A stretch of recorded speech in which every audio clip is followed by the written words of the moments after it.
Hello সবাইকে, কেমন আছো তোমরা সবাই? আশা করছি তোমরা সকলে ভীষণ ভালো আছো। চলো তাহলে সকাল সকাল আজকের ব্লগটা শুরু করি। চলো তাহলে শুরু করা যাক।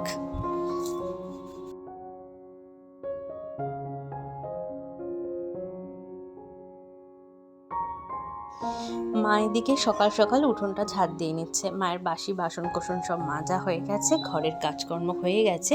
চলো তাহলে আমি এবার চাটা বসিয়ে দিই। এই যে চা বসিয়ে দিয়েছি, এবার দুধ ঢেলে দিলেই চা মোটামুটি কমপ্লিট।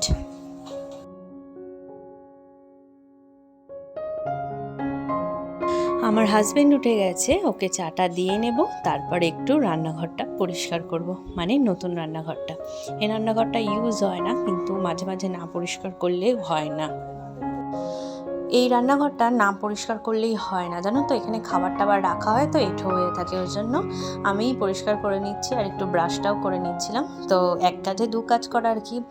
তো চলো ভালো করে রান্নার ঘরটা একটু জল দিয়ে পরিষ্কার করে নিই, কারণ এখানে তো আর রান্না টান্না হয় না। তার জন্য আর সার্ফ সাবান দিয়ে একটু কম পরিষ্কার করলেই হয়। রোজ একটু জল দিয়ে পরিষ্কার করে দিই, আর সপ্তাহে একদিন একটু সাবান ঘষে ভালো করে পরিষ্কার করে নিই, তাহলেই কিন্তু বেশ পরিষ্কার থাকে।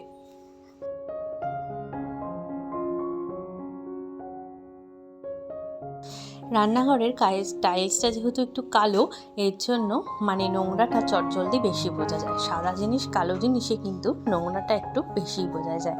তো ভালো করে ফ্রেশ হয়ে নিয়ে হাতটা ধুয়ে এবারে চলে এসেছি ঠাকুরের ফুল তুলবো বলে।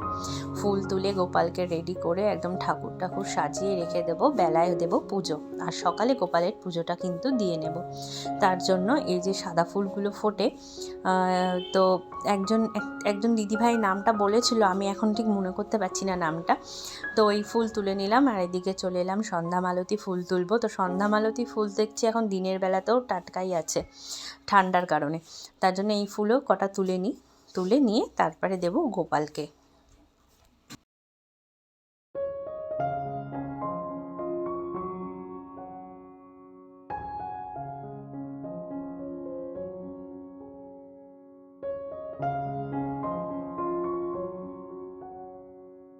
ফুলটা মোটামুটি তোলা হয়ে গেছে। তো দেখছি লঙ্কা গাছে দু চারটে লঙ্কা আছে, লঙ্কাগুলোও তুলে নেব। তারপরে যাব হচ্ছে ঘরে, গোপালকে দেব।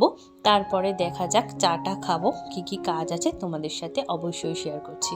আর লঙ্কা গাছে এত লঙ্কা হয়েছে, এখন লঙ্কা গাছ একদম শুকিয়ে এসেছে। তো তাও এই যে ছোট ছোট লঙ্কা হয়েই যাচ্ছে, তাই তুলছি না আর। ব্যাস এবারে পুজো টুজো দিয়ে বসে গেছি। এক কাপ চা খাবো, চারটে বিস্কুট নিয়ে। ভূমির জন্যই মিল্ক বিস্কুটগুলো নিয়ে এসেছিলো, ও না খেতে চাইছে না। তো কদিন খুব বিস্কুট খেতে চাইছিল, এখন আবার বিস্কুট খেতে চাইছে না। বাচ্চাদের এই একটা মুড আর কি।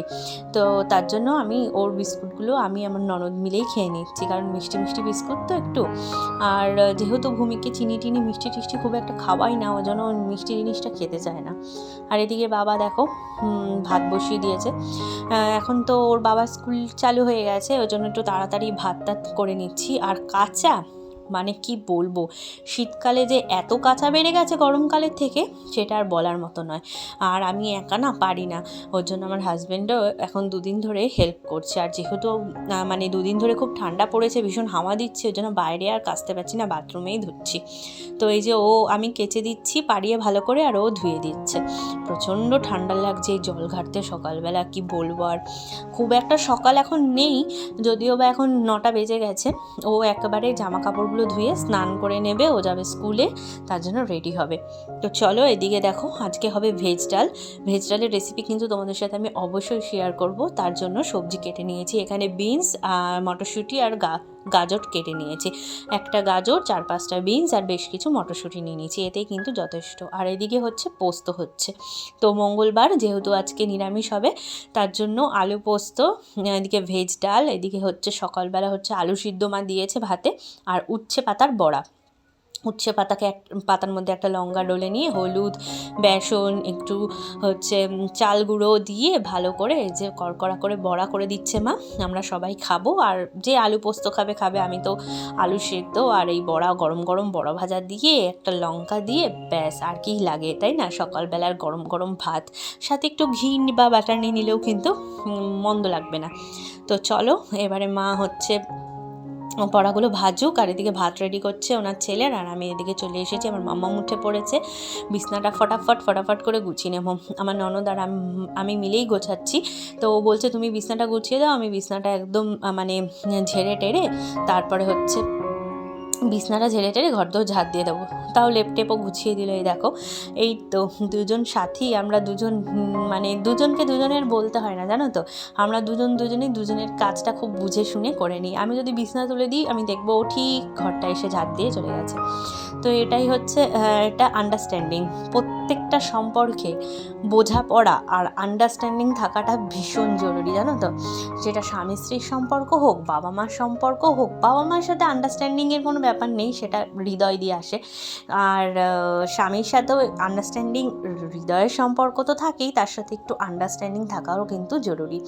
শ্বশুর শাশুড়ি সবার সাথে এই বোঝাপড়াটা, এই ভালো লাগাটা থাকা কিন্তু জরুরি। আর আমার মামাম দেখছো তো কতটা দুষ্টু করছে, সকালবেলা উঠেই চকলেট খেতে শুরু করেছে।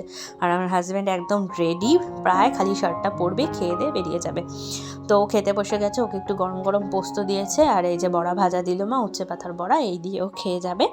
আর এইদিকে হচ্ছে মা বসিয়ে দিয়েছে মুগ ডাল সেদ্ধ। আজকে হবে হচ্ছে ভেজ ডাল, তো মুগ ডাল দিয়েই হবে ভেজ ডালটা, যেহেতু নিরামিষ তাই মুগ ডাল খাবো। মা কড়াই বসিয়ে দিয়েছে, কড়াইয়ে দিয়ে দিল পরিমাণ মতো তেল। এই যে তেল দিয়ে নিয়েছে, তেল দিয়ে এবার এতে দিয়ে দেবে হচ্ছে প্রথমে যে সবজিগুলো আমি কেটে রেখেছিলাম সেটাকে এই তেলে একটু ভালো করে ভেজে নেবে।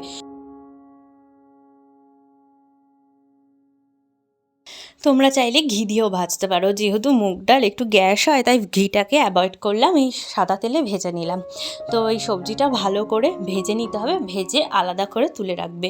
মা দেখো সবজিটা একটু ভালো করে ভেজে নিচ্ছে, যাতে মানে সিদ্ধটা ভালো হয়ে যায়, কারণ ডালটাকে তো আলাদা সিদ্ধ করেছে, সবজিটাকে যদি একটু ভালো করে না ভেজে নেয় তাহলে কিন্তু সবজিটা কাঁচা কাঁচা থেকে যাবে।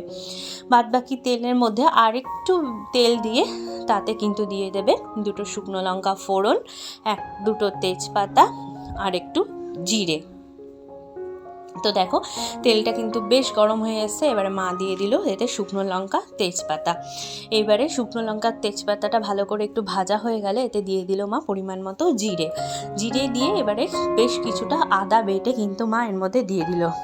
ট্রাস্ট মি, গন্ধটা এত সুন্দর বেরোচ্ছিল, এই সময়টা তোমরা কিন্তু একবার এভাবে খেয়ে দেখতে পারো।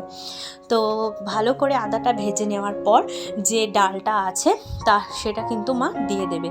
আর সবজিটা ভেজে নিয়ে মা কিন্তু ডালের মধ্যে দিয়ে দিয়েছিল একটু ফোটানোর জন্য। তো এই যে ভালো করে আদাটা ভেজে নিয়ে এতে কিন্তু মা দিয়ে দিল একটু জিরে গুঁড়ো, যা কিন্তু টেস্টটাকে আরও বাড়িয়ে দেবে। আর দিল তার সাথে দুটো এলাচ, যা কিনা খেয়ে মানে গন্ধটা খুবই সুন্দর আসবে আর খেতেও খুব ভালো লাগবে। এই যে ডালটা এবার দিয়ে দিল, এবারে ভালো করে ফুটে আসলেই কিন্তু ডাল একেবারেই রেডি। আজকের ভিডিও রেসিপি কেমন লাগলো তোমরা অবশ্যই জানিও, আর কমেন্ট করতে ভুলো না। চলো তাহলে আজকে এই পর্যন্তই, অন্য একটা ব্লগে খুব তাড়াতাড়ি দেখা হচ্ছে। Bye bye.